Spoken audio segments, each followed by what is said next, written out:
Hello everyone, welcome back to my channel. তো SCAT DLED PET 2025 যেটো exam হৈছে তাৰ কমপ্লিট জিকে এণ্ড জিএছৰ আনসাৰ কি আজি আলোচনা কৰিম। তো চাওক প্ৰথমটো question, the filament of an electric bulb is made of. So ইয়াৰ শুদ্ধ উত্তৰটো আছিল tungsten. Next question number 2, national education policy 2020 was based on the recommendation of which committee? So এইটোৰ আনসাৰটো আছিল Kasturi Ranjan Committee. Question number 3, which part of the Indian Constitution provides for establishing India as a welfare state?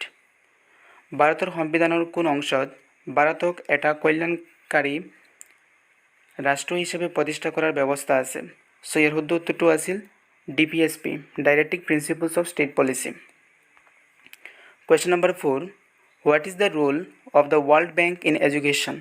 শিক্ষাৰ ক্ষেত্ৰত বিশ্ব বেংকৰ ভূমিকা কি? So ইয়াৰ শুদ্ধ উত্তৰটো আছিল to provide financial support for education projects in developing countries. Question number 5, the Gandhara school of art emphasized on. So ইয়াৰ শুদ্ধ উত্তৰটো আছিল Indian material and Greek style. Question number 6, under the influence of which dynasty of ancient India was the Parvatiya, a significant archaeological monument of Sonitpur district of Assam, built? So here শুদ্ধ উত্তৰটো আছিল Gupta dynasty. Assamese ইয়াত দিয়া আছে, আপোনালোকে চাই ল'ব।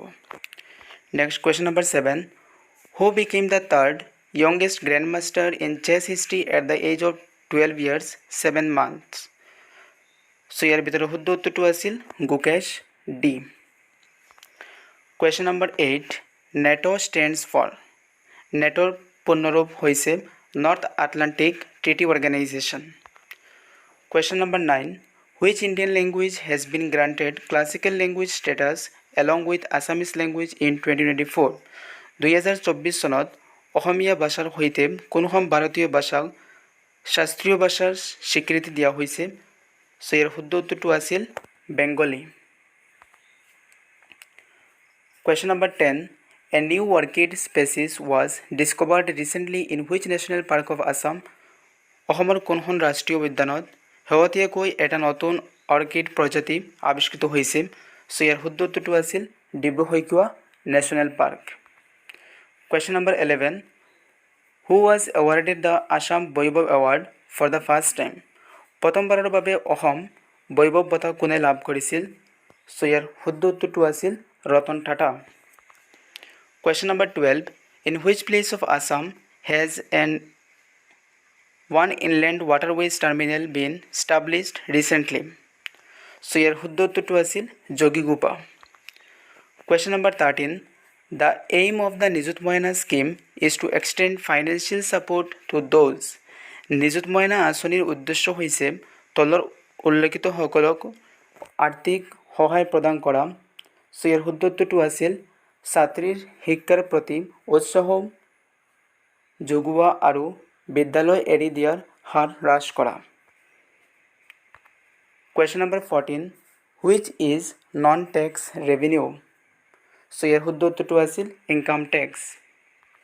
Question number 15, POSCO Act 2012 covers which category of people? So ইয়াৰ শুদ্ধ উত্তৰটো আছিল all girls and boys below 18 years of age. Question number 16, as per the Constitution of India, who is the head of the government? ভাৰতৰ সংবিধান অনুসৰি চৰকাৰৰ মুখ্য কোন? সো ইয়াৰ শুদ্ধ উত্তৰটো আছিল প্ৰধানমন্ত্ৰী। Question number 17, who is the chairman of নীতি আয়োগ? নীতি আয়োগৰ সভাপতি কোন? সো ইয়াৰ শুদ্ধ উত্তৰটো আছিল প্ৰধানমন্ত্ৰী। Question number 18, what percentage of seats have been reserved for women in Lok Sabha and Legislative Assemblies as per the 106th Amendment Act 2023?